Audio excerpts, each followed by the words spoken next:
So napakagandang hapon sa ating lahat mga ka-farmers, mga ka-viewers from Luzon, Visayas at Mindanao. So sa hapon ito ay nagpapa-harvest po tayo no, sa ating kamatis mga ka-farmers. Kasi yung kamatis natin ay may mga hinog na pwedeng i-harvest, tapos napakadami pang bunga. Ayan po ang bunga nating makikita no, mga ka-farmers, mga ka-viewers sa ating kamatis na ang variety po nito ay Diamante Max F1. So ito po ang ating kamatis na alagang Green Acres at saka Peters.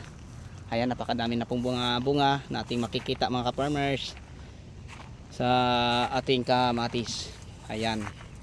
So yan po mga ka-farmers, tinatanggalan ng dahon para hindi natin tayo mahihirapan no, sa pag-spray ng mga fungicide sa ating mga kamatis. So napakadaming bunga.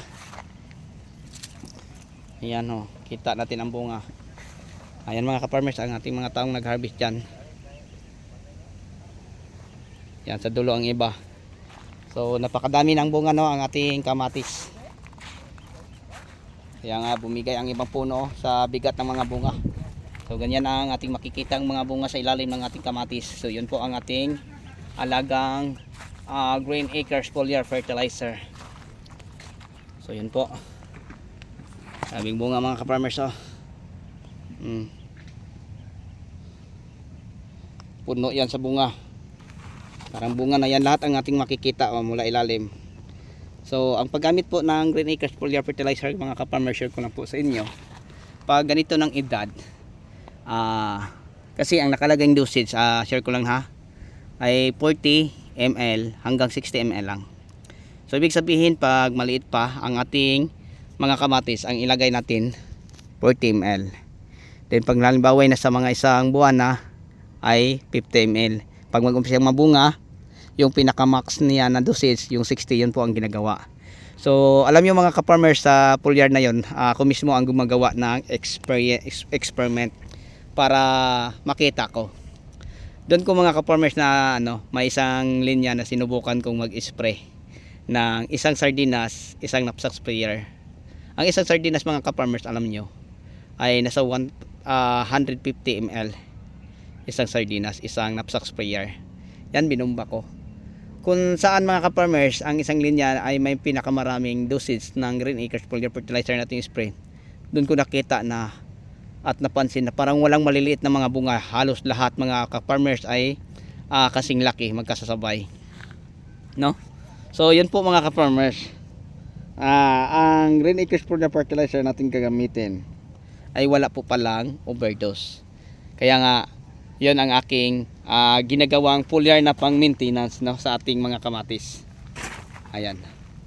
Kahit saan tayo lumingon mga ka-farmers oh. Dito hindi lang masyadong nabawasan ng dahon. Kaya yung mga bunga hindi natin makikita no. Pero sobrang daming bunga mga ka-farmers. Yan. Kulang lang sa pagbawas ng dahon. Pero itong nabawasan, ayan ang natin nakikita. Parang bunga na lahat oh. Yan, mula ilalim mga ka-farmers ang bunga ha. Tingnan niya mula sa ilalim oh. Dandan ko paangat. So yun po ang ating alagang Green Acres na fertilizer, foliar fertilizer. So nakakatuwa mga ka-farmers tingnan kasi ang bunga mula ilalim hanggang sa taas. Dito tayo sa kabila, ganun din. Yan ang mga bunga. Kulang lang to sa tanggal ng dahon kaya hindi natin mapapansin ang kanyang mga bunga. Tapos ang talbos niya mga ka-farmers ganito din. So ang paggamit ng Green Acres foliar fertilizer mga ka-farmers, halimbawa kung ako'y mag-spray ng insecticide, sinabayan ko ng foliar. Pag ako'y mag-spray ng fungicide, ganun din pati sa ating insecticide, sinabayan ko din ng foliar. Kasi mura lang po mga ka-farmers ang bili ko sa isang galon. Galing pa yan sa Cebu, kasama na sa shipping pay. Nakakamura ako kasi 200 gallons ang in-order ko. Kaya yon ang ginagamit ko ditong pang maintenance. Kasi pag ganito ang edad ng ating mga kamatis, need na po nila ang maraming foliar fertilizer. Kasi ang foliar fertilizer mga ka-farmers, balaki ko nang binahagi sa aking mga vlog na pagkain po siya ng ating tanim na pinapadaan sa dahon. Kasi ang fertilizer, yun po ang pagkain na pinapadaan sa ugat ng ating mga pananim. Kaya nga mga ka-farmers, magugulat sa ating makikita, no? Kasi napakadaming bunga. Kuwang lang ito sa pagbawas ng mga tandang dahon, kaya hindi natin mapapansin mga ka-farmer. Yan mga bunga, oh, silalim, oh. Tingnan nyo, oh. Yan, dingdingan sa bunga, grabe. So yun po.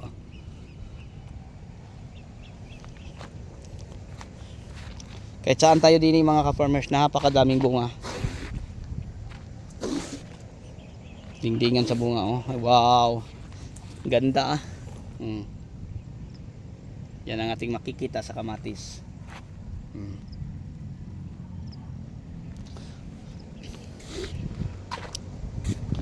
Dito naman,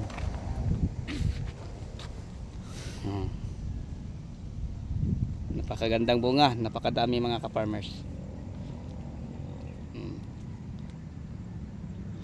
So yun po ang ating actual na makikita, no, na mga bunga sa kamatis. So ngayon, samahan nyo ako mga ka-farmers para ipapakita ko sa inyo ang mga bunga. Ako po'y maglakad papunta doon, paikot mga ka-farmers sa kabilang mga linya, para makita niyo, no, ang mga bunga po ng ating kamatis.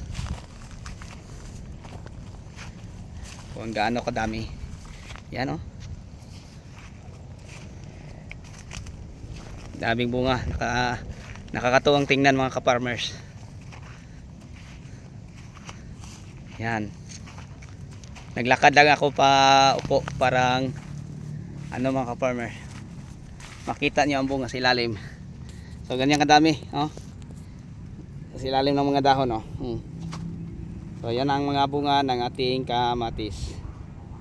Okay, so alam niyo mga ka-farmers, marami na po tayong mga video dito sa ating kamatis, kung ano ang ating mga ginagamit na mga foliar at saka sa mga fertilizer. Marami na po mga ka-farmers, kaya nga pwede ninyong bisitahin, no, ang ating mga in-upload na video, kasi nakakatuwang tingnan mga ka-farmers kung gaano kadami bunga. Okay, so lahat ng mga ginagamit natin sa kamatis mga ka-farmers ay ginagawan ko na po ng video, kaya paki-check na lang po sa inyo. Ito, dami, oh. Yan. So pangalawang pitas ngayon mga ka-farmers, ha. Kinukuha namin ang paisa-isang hinog.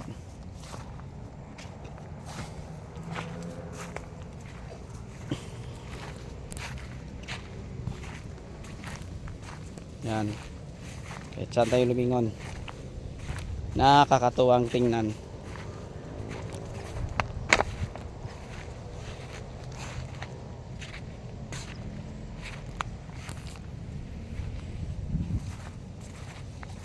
Ito, maganda, maraming hinog. Yung mga bunga lang mga ka-farmers ang ano po, tinitirahan natin ng kamera, kasi nakakatuwang tingnan mga ka-farmers, no, pag matanggalan ng dahon, kasi makita natin ang mga bunga ng ating kamatis kung gaano kadami. Ayan po. Okay, so sa ating kwentuhan sa hapong ito mga ka-farmers patungkol sa ating kamatis, marami na po tayong mga video, kaya nga sabi ko sa inyo, pakicheck lang po sa ibang video patungkol sa mga fertilizer na ating ginagamit din, at saka sa mga foliar, fungicide, insecticide. Ayun lang. Okay, so bago tayo magtapos sa ating update sa ating kamatis, may galab shoutout po sa lahat ng ating mga viewers, sharer at commentators. So sa inyong lahat at sa inyong walang pagsamang pagsuporta, maraming salamat po. Hanggang dito na lang. Ako na po yung magpapaalam. Bye bye and God bless.